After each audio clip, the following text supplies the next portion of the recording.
mysterious death of a young woman excites much attention at Williamstown, Massachusetts. She arrived in the care of a Dr. Roberts about 3 weeks ago, and after lingering in great distress, died on Sunday night.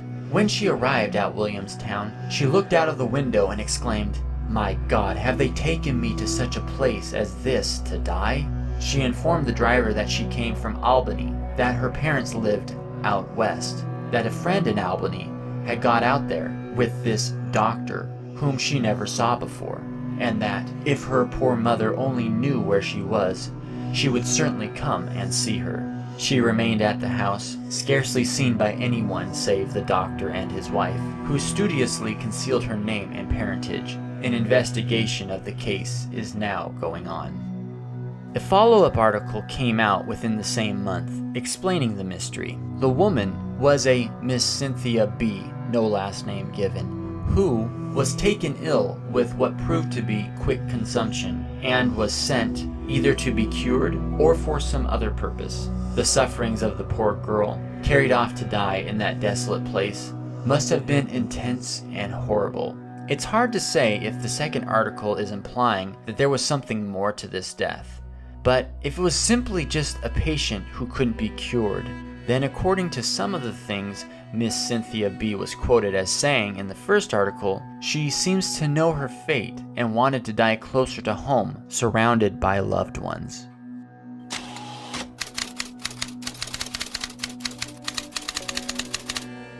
Fatal motorcar accident at the Crystal Palace. An inquest was opened at Penge yesterday on the body of Bridget Driscoll, who was killed by a motorcar at the Crystal Palace on Monday.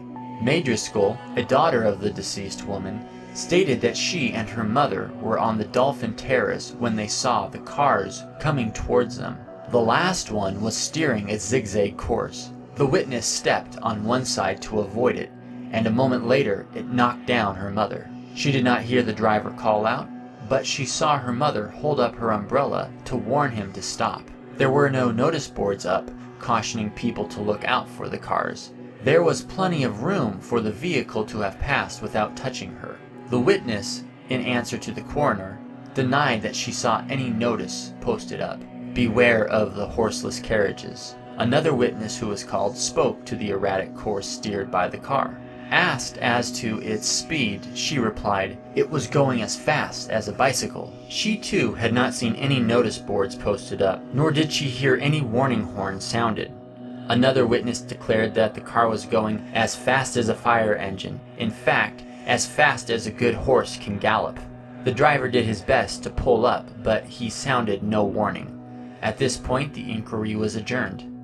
While this may seem like a sad case of a family who lost their mother, this story becomes unforgettable when you realize that the victim, Bridget Driscoll, was the first recorded case of a pedestrian killed in a car collision in Great Britain. After realizing this about the article, certain things start to stick out, such as descriptions like "as fast as a bicycle" and "as fast as a good horse can gallop," which paint a more innocent time that would have no idea that 125 years later, this type of tragedy would become a common thing.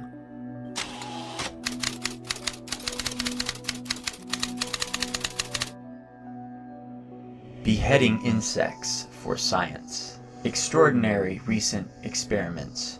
Knowing that the Academy of Medicine in Paris usually obtains the bodies of decapitated criminals for the purpose of experimenting on them, and especially with the object of ascertaining to what extent motions are made by a body after the head has been separated from it, Signor Chianstrini, an Italian scientist, thought it would be worthwhile to make similar experiments on insects, and for several months he has been devoting his attention to this work. Collecting a number of insects, he cut off their heads and then carefully noted what took place in each case. Some of the insects made no voluntary motion after being decapitated, but when touched or pinched, gave every sign of life. The crickets remained on their feet in a natural position even when headless, but most of the other victims rolled over at once on their backs.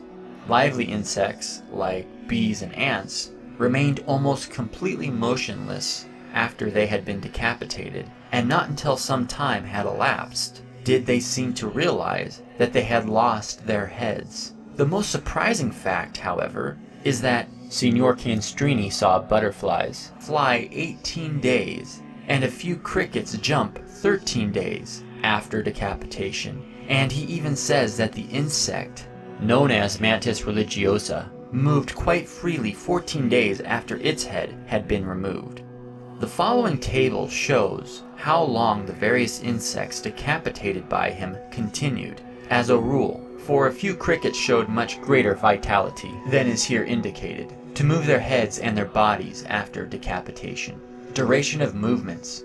And here's the table showing the insects and the duration of time between the movements of the body and the movements of the head after being decapitated. For example, a butterfly's movements of the body lasted 18 days, while its head would continue to move for several hours after being separated. Ants, the body would continue to move for 30 hours, same with the head after being separated from one another.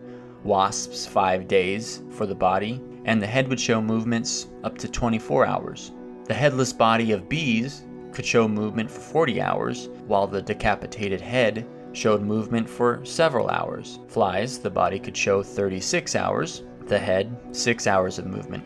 Crickets, 9 days for the body, 78 hours for the head. From this table it appears that the movements of the head are always of shorter duration than those of the body. In some insects, says Signor Canstrini, the head and the body remain extremely sensitive up to the last instant of life. A cricket, if lightly touched, will raise itself immediately and, if touched more than once, will jump about. That the head is still alive is shown by the movements of the antennae.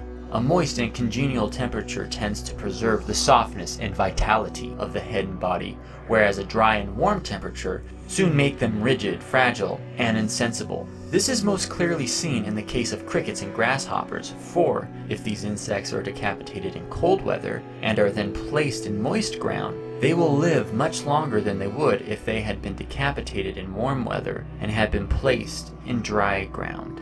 I'll let the strangeness of this experiment speak for itself, but the duration of movements that continued for so long after something as small as an insect was beheaded suggests that many humans had a much slower death than originally assumed.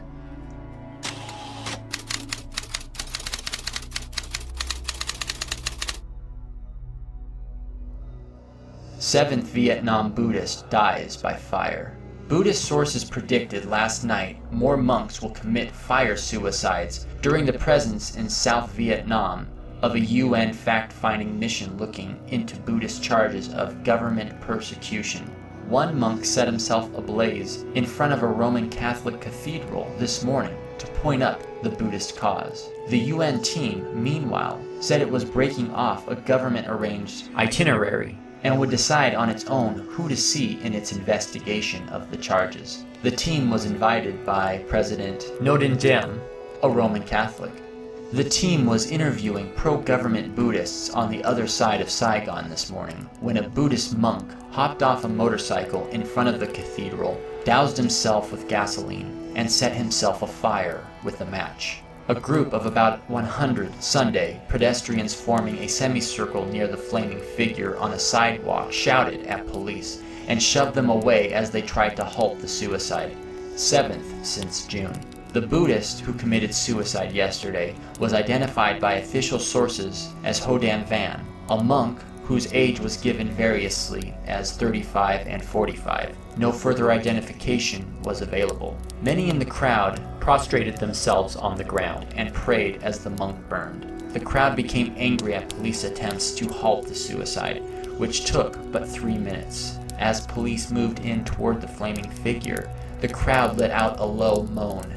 Some blocked police and others cursed them above the prayerful moans of the crowd. The suicide had all the earmarks of having been timed to impress the UN fact-finding mission. Western correspondents in Saigon received anonymous telephone calls advising them of the time and place for something to happen. This is how newsmen were informed beforehand of previous suicides.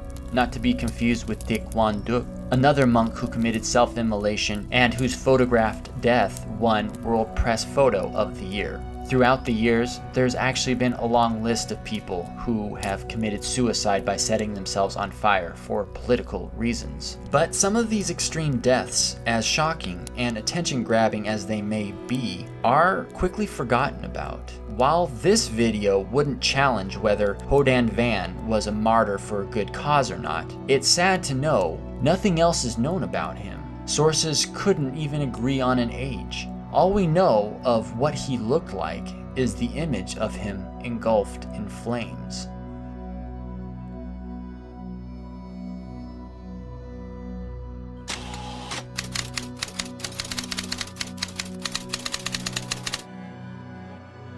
Manson, a retired insurance broker and former state insurance commissioner, had been ailing in recent months. He was found about 4:30 p.m. Thursday by friends. He was in bed and apparently had died during the night. Mr. Manson, a native of Wausau, was widely known here and throughout the state. He was active in civic affairs and headed many organizations. He attended Beloit College and graduated from the University of Wisconsin. He worked as a newspaperman in Kansas City, Honolulu, Hawaii, and San Francisco before returning here to take over an insurance agency started by his father, the late John N. Manson. This article was just one of several to report on the very full and successful life of Mr. Manson. What came after, however, while it technically didn't dishonor his name, it dishonored a name that he shared. 11.5 months later, literally 15 days shy of the 1-year anniversary of Mr. Manson's death, actress Sharon Tate and her 4 friends would be murdered by members of the Manson family. While no relation, Mr. Manson not only shared the same last name as the infamous cult leader, but also the same first name.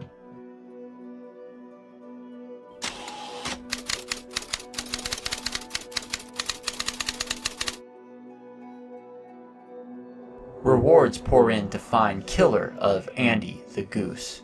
A tombstone has been donated for the final resting place of Andy the Goose, and the reward for finding who killed and mutilated the footless bird has reached more than $5,000. The goose, which was born without feet and became a tourist attraction after it learned to walk in custom-made baby shoes, was found dead in a park October 19th, its head and wings removed. Marlene Eisenring, program secretary at the Hastings Area Chamber of Commerce, said Monday that the reward had grown to $3,256.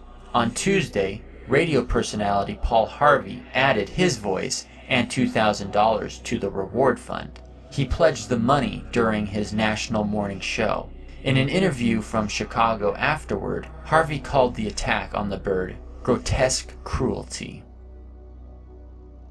The $5,256 reward would ultimately grow to $10,000. However, Andy's killer would never be identified.